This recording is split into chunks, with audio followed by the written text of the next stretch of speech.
ओम शांति।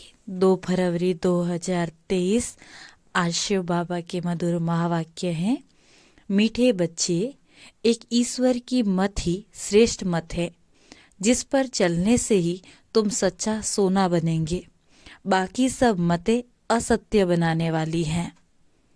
प्रश्न है, कौन सा पाठ एक ज्ञान सागर बाप में भरा है जो किसी मनुष्य आत्मा में नहीं है? उत्तर है, बाबा कहते मुझ आत्मा में भक्तों की संभाल करने का, सबको सुख देने का पाठ है। मैं ज्ञान का सागर बाप सभी बच्चों पर अविनाशी ज्ञान की बरसात करता हूँ, जिन ज्ञान रत्नों का कोई मूल्य नहीं कर सकता।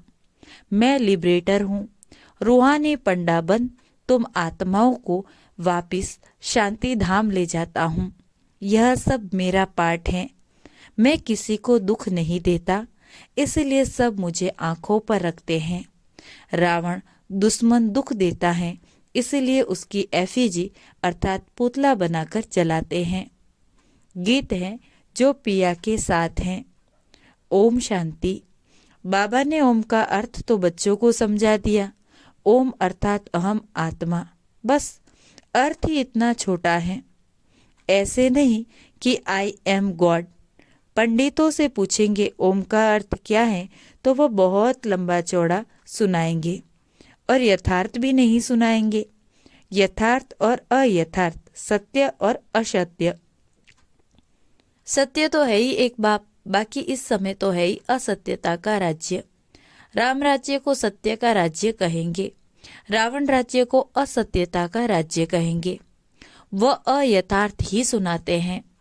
बाप है सत्य, वह सब सत्य सुनाकर सच्चा सोना बना देते हैं। फिर माया असत्य बनाती है। माया की प्रवेशता के कारण मनुष्य जो कुछ कहेंगे वह असत्य ही कहेंगे, जिसको आसुरी मत कहा जाता।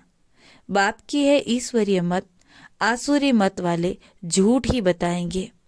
आसुरी मतें दुनिया में अनेका अनेक हैं, गुरु भी अनेक हैं, उन्हों की श्रीमत नहीं कहेंगे। एक ईश्वर की मत को ही श्रीमत कहेंगे। अभी तुम बच्चे समझते हो हम श्रीमत पर चल श्रेष्ठ बनते हैं। सबसे श्रेष्ठ तो है ही परम पिता परमात्मा, जो रहते भी ऊंचे से ऊंचे हैं। सब भक्त उनको याद करते हैं। भक्त श्रीमत को याद करते तो जरूर कोई तो आसुरी मत है। अभी तुम श्रीमत पर श्रेष्ठ बनते हो, फिर वहां भगवान कहकर याद करने की दरकार ही नहीं। देवी देवताओं को कोई दुख नहीं जो याद करना पड़े। भक्तों को अपार दुख है। अभी तो बहुत दुख के पहाड़ गिरने हैं। महाभारी लड़ाई, ये दुखों का पहाड़ है मनुष्यों के लिए। तुम बच्चों के लिए सुख का पहाड़ है। दुख के बाद सुख जरूर आना है। इस विनाश के बाद फिर तुम्हारा ही राज्य होना है। अनेक धर्मों का विनाश होता और जो धर्म अप्रायलोप है उनकी स्थापना होती। गोया इस महाभारी लड़ाई द्वारा स्वर्ग के गेट खुलते। इस गेट से कौन जाएंगे? जो राजयोग सीख रहे हैं। सिखलाने वाला बाप है। जो पिया के साथ है उनके लिए ये ज्ञान बरसात है। पिया बाप को कहा जाता है। वह वर्षा तो पानी के सागर से निकलती है। यह अविनाशी ज्ञान रत्नों की बरसात है। जो पिया ज्ञान के साथ सागर हैं, उनके लिए अविनाशी ज्ञान रत्नों की बरसात है। इन अविनाशी ज्ञान रत्नों की तुम्हारी बुद्धि रूपी झोली में धारणा होती है। एजुकेशन बुद्धि में धारण की जाती है ना। आत्मा है मन बुद्धि सहित, तो जैसे कि आत्मा ग्रहण व धारण करती है। जैसे आत्मा को यह शरीर है, वैसे आत्मा को मन बुद्धि है। बुद्धि से ग्रहण करते हैं। ग्रहण तब होता या धारणा तब होती जब योगी हैं। बाप बैठ बहुत सहज बातें समझाते हैं। मनुष्यों ने तो बहुत डिफिकल्ट बातें सुना दी हैं। शास्त्रों में भी बहुत मतें हैं। गीता का बहुत प्रचार है। अध्याय का अर्थ बहुत करते हैं। कितनी अनेका अनेक गीता बना दी और कोई शास्त्र नहीं जिसके लिए कहे फलाने का वेद या फलाने का शास्त्र। लेकिन गीता के लिए कहते हैं गांधी की गीता, टैगोर गीता, ज्ञानेश्वर गीता, अष्टावक्र गीता, बहुत नाम गीता के रख दिए और वेद शास्त्र के कभी इतने नाम नहीं सुनेंगे, परंतु मनुष्य समझते भी नहीं। यह ज्ञान ही प्रायलोप हो जाता। अब डीटी सावरंटी कहाँ से मिलेगी? जरूर जो सतयुग की स्थापना करने वाला होगा वही देगा। अब बाप आया हुआ है तुम बच्चों को स्वर्ग की राजाई देने, सो भी 21 जन्मों के लिए। गाया जाता है कुमारी वह जो 21 कुल का उद्धार करे। अब वह कुमारी कौन सी? तुम सब कुमार और कुमारी हो। तुम कोई को भी 21 जन्मों के लिए राज्य भाग्य प्राप्त करा सकते हो, श्रीमत से अथवा बाबा की मत से। पाठशाला में जो पढ़ते हैं वह जानते हैं कि हम स्टूडेंट हैं और सत्संगों में अपने को स्टूडेंट नहीं समझेंगे। स्टूडेंट को एम ऑब्जेक्ट बुद्धि में रहती है। तुम हो ईश्वरीय स्टूडेंट। भगवान उवाच, मैं तुमको राजयोग सिखलाता हूँ, मनुष्य से देवता बनाता हूँ। देवताओं की है राजधानी। यथा राजा रानी, देवी देवता तथा प्रजा नर से नारायण बनते। यह एम ऑब्जेक्ट फर्स्ट है। ऐसे नहीं राजा राम व रानी सीता बनाएंगे। यह है राजयोग। राजाओं का राजा बनाएंगे। कलप कलप मैं फिर से आता हूँ गंवाया हुआ राज्य देने। तुम्हारा राज्य कोई मनुष्यों ने नहीं छीना, छीना है माया ने। अब जीत भी माया पर पानी है। वह लड़ाई होती राजाओं की, एक दो के ऊपर जीत पाने के लिए लड़ते। अब तो प्रजा का प्रजा पर राज्य हो गया है। हद के राजाओं की अनेक लड़ाइयाँ लगी है, उनसे हद की राजाई मिलती और इस योग बल से तुम विश्व की राजधानी स्थापन करते हो। इसको अहिंसक लड़ाई कहा जाता है। लड़ाई अथवा मरने मारने की बात नहीं, ये तो योग बल की बात है। कितना सहज है। बाबा के साथ योग लगाने से हम विक्रमाजीत बनते। फिर कोई माया का वार नहीं करेगा। हाथमताई का खेल दिखाते हैं ना, वह मुलहरा मुख में डालते थे तो माया गुम हो जाती थी, मुलहरा निकालते थे तो माया आ जाती थी। अल्लाह अव्वल दिन का भी नाटक है। ठक्का करने से बहिष्त निकल आता था। वह है बहिष्त अथवा स्वर्ग। तो अभी बाबा बैठ बहिष्त की स्थापना करते ब्रह्मा द्वारा। परमपिता परमात्मा कोई नरक की स्थापना थोड़े ही करेंगे। ऐसा होता तो उनकी भी एफिजी बनाते। एफिजी तो रावण की निकाली जाती है। एफिजी मतलब पुतला बनाना, क्योंकि रावण सबका दुश्मन है। बाबा जो स्वर्ग की स्थापना करते उनको तो आंखों पर रखा जाता। बाबा कहते मुझे भक्त याद करते कि आकर दुखों से छुड़ाओ, इसीलिए आकर लिबरेट करता हूँ। बाप लिबरेटर भी है तो रूहानी पंडा भी है। तुमको ले जाते हैं अपने शांति धाम। जो पिया के साथ है उनके लिए अविनाशी ज्ञान रत्नों की बरसात है, जिन ज्ञान रत्नों का मूल्य नहीं किया जाता। बाबा है ज्ञान का सागर, तो जरूर आत्मा में पाठ भरा हुआ है। परमपिता परमात्मा खुद भी कहते हैं मेरी जो आत्मा है जिसको तुम परमात्मा कहते हो, मेरे में भी पाठ भरा हुआ है। भक्तों की संभाल करना और सबको सुख देना। दुख तो माया देती है। भक्तों को अल्पकाल के लिए सुख देने का भी मेरा पाठ है। मैं ही साक्षात्कार कराता हूँ और दिव्य बुद्धि देता हूँ, जिसको ज्ञान का तीसरा नेत्र कहा जाता है, जिससे तुम्हारी बुद्धि का गोदरेज का ताला खुलता है। मेरा भी पाठ है, तो जो बाबा के साथ है उनके लिए ज्ञान की बरसात है। अब इतने सब बच्चे कैसे साथ रह सकते? तुम बाप को याद करते रहेंगे तो गोया बाप के साथ ही हो। कोई लंदन में है, कोई कहाँ है, फिर साथ कहाँ हुए? उनको भी मुरली जाती हैं। जो सयाने समझदार होते वह एक हफ्ता भी अच्छी रीति समझे तो उनको स्वदर्शन चक्रधारी बना देता हूँ। 84 जन्मों के स्वदर्शन चक्र का राज अभी तुम बच्चों ने समझा है। जिस स्वदर्शन चक्र फिराने से माया रावण का सिर काट देते हो, अर्थात उस पर जीत पाते हो। बाकी सिर काटने की तो कोई बात नहीं है। उन्होंने फिर हिंसक अस्त्र शस्त्र दे दिए। वास्तव में शंख एक मुख है, चक्र फिराना ये बुद्धि का काम है। तो यह अलंकार भक्ति मार्ग में बहुत दे दिए हैं। शास्त्र आदि जो भक्ति मार्ग में चल रहे हैं, ड्रामा अनुसार फिर वही निकलेंगे। हो सकता है यह सच्ची गीता भी कोई न कोई के हाथ में आ जाए तो कुछ इनसे भी डाल देंगे, बाकी सभी वही निकलेंगे। कोई कोई अक्सर उसमें यहाँ के आए हैं। भगवानुवाच ठीक है, राजयोग भी ठीक है। बाबा कहते अब वापस जाना है, इस शरीर सहित सब कुछ भूलना है। इसके बदले तुमको प्योर पवित्र शरीर मिलेगा, आत्मा भी प्योर हो जाएगी, धन भी तुम्हारे पास अथाह होगा।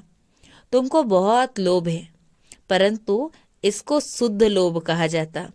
इसमें सारा भारत शुद्ध बनता है। भारतवासी चाहते हैं राम राज्य, वन गवर्नमेंट, वन नेशन हो, एक मत हो, अद्वैत मत हो। अद्वैत का अर्थ ही है देवता। यह तो आसुरी मत है। श्रीमत बिगर सब आसुरी मत हैं, जिस कारण से एक दो से लड़ते और झगड़ते रहते। ईश्वर के बच्चे न होने के कारण निधन के बन पड़े हैं। सतयुग में देवता ही धनी के हैं।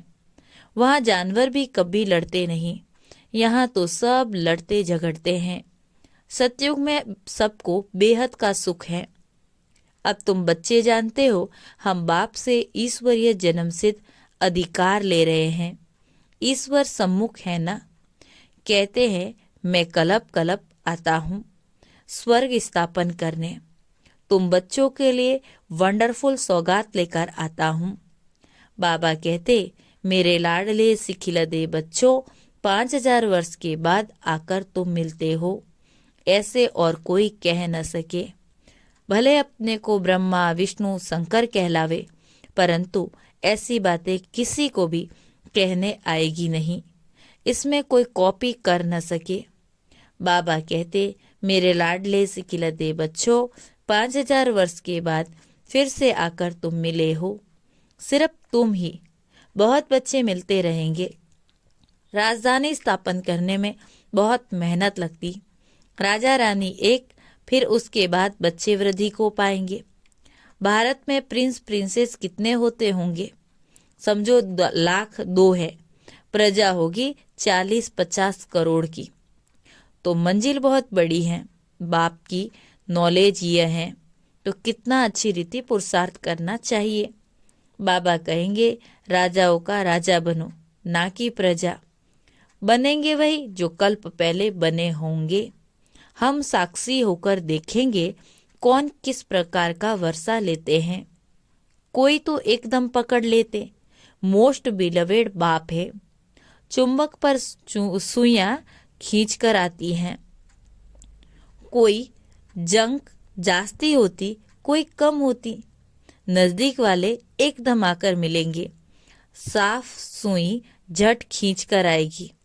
बाबा कट को निकालकर ऐसा चमकाते जो तुम बच्चे वहां बाप के साथ रहेंगे। तुमको रुद्रमाला में पिरोना है। गायन भी है, परंतु जानते नहीं कि यह माला किसकी बनी हुई है। बाप कहते मेरी माला जो होगी वह स्वर्ग के मालिक होंगे। भक्त माला को भी तुम समझ गए हो, वह रावण की माला है। पहले रावण की माला में कौन आते हैं? पूज्य से पुजारी कौन बनते हैं? आपे ही पूज्य देवता, फिर पुजारी बनते। ये कितनी गुह्य बातें समझने की हैं। तुम हो फिलैंथ्रोपिस्ट अर्थात महादानी। देह सहित सब कुछ बाबा को बलि चढ़ते हो। सन्यासी फिलैंथ्रोपिस्ट नहीं बनते, वे तो घर बार छोड़ जंगल में जाते। तुम सब कुछ ईश्वर अर्पण करते हो, एवरीथिंग फॉर गॉड फादर। तो बाप फिर कहते मेरा सब कुछ तुम बच्चों के लिए। मनुष्य जब मरते हैं तो सब सामग्री करनी घोर को देते। बाबा कहते, मैं भी करनी घोर हूँ। तुम्हारे पास पुराना कफन है, सब दान करते हो, बाप पर बलिहार जाते हो, काम तो फिर भी तुम्हारे ही आता। बाबा तो मकान आदि भी अपने लिए बनाते। शिव बाबा दाता हैं, सारे स्वर्ग की राजाई तुमको दे देते हैं, इसीलिए इनको सौदागर भी कहते। कितनी मीठी मीठी बातें हैं। इम्तिहान पूरा होने वाला है। बाबा, आखिर इम्तिहान कभी पूरा होगा, ऐसे बच्चे पूछते हैं। बाबा कहते, जब तुम मरने पर आएंगे, ज्ञान पूरा होगा, तब ये विनाश आरंभ होगा। फिर गोल्डन स्पून इन माउथ, जन्म लेंगे और स्पून मिलेगा। यहाँ तो 30-40 वर्ष पढ़ते तो यहाँ ही उसका फल मिल जाता।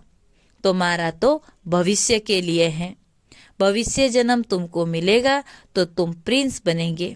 तो इम्तिहान तब पूरा होगा जब विनाश होगा। एक तरफ पढ़ाई पूरी होगी और दूसरी तरफ विनाश शुरू हो जाएगा। बाकी रिहर्सल तो होती रहेगी। तुमको इस पढ़ाई का फल फिर नई दुनिया में मिलना है। वहाँ आत्मा, शरीर, राजाई सब नया होता। यह बड़ी गुह्य धारणा की बातें हैं। पढ़ाई कभी छोड़नी नहीं चाहिए। बाप बैठ समझाते हैं, वंडरफुल बातें हैं ना। देरी से आने वाले भी झट योग और ज्ञान में लग जाते हैं, तो वह भी ऊंच पद पा सकते। अच्छा, मीठे मीठे सिकिलदे बच्चों प्रति माता पिता बाप दादा का याद प्यार और गुड मॉर्निंग। रूहानी बाप की रूहानी बच्चों को नमस्ते। हम रूहानी बच्चों की रूहानी बाप दादा को याद प्यार, गुड मॉर्निंग और नमस्ते। धारणा के लिए मुख्य सार। पहला पॉइंट, शरीर और आत्मा दोनों को पवित्र बनाने के लिए इस पुराने शरीर सहित सब कुछ भूलना है। देह सहित बाप पर पूरा बलि चढ़ महादानी बनना है। दूसरी पॉइंट, बाबा की श्रीमत पर चल बेहद का सुख लेना है। यह शुद्ध लोभ रखना है जिससे सारी विश्व सुखी बने। बाकी अशुद्ध लोभ त्याग देना है। आज का वरदान है, अमृत वेले के महत्व को जान, महान बनने वाले विशेष सेवाधारी भव। अमृत वेले के महत्व को जान, महान बनने वाले विशेष सेवाधारी भव। सेवाधारी अर्थात आंख खुले और सदा बाबा के साथ बाबा के समान स्थिति का अनुभव करे। जो विशेष वरदान के समय को जानते हैं और वरदानों का अनुभव करते हैं, वही विशेष सेवाधारी हैं। अगर ये अनुभव नहीं तो साधारण सेवाधारी हुए, विशेष नहीं। जिसे अमृत वेले का, संकल्प का, समय का और सेवा का महत्व है, ऐसे सर्व महत्व को जानने वाले महान बनते हैं और औरों को भी महत्व बतलाकर महान बनाते हैं। आज का स्लोगन है, जीवन की महानता सत्यता की शक्ति है, जिससे सर्व आत्माएं स्वतः झुकती हैं। जीवन की महानता सत्यता की शक्ति है, जिससे सर्व आत्माएं स्वतः झुकती हैं। ओम शांति।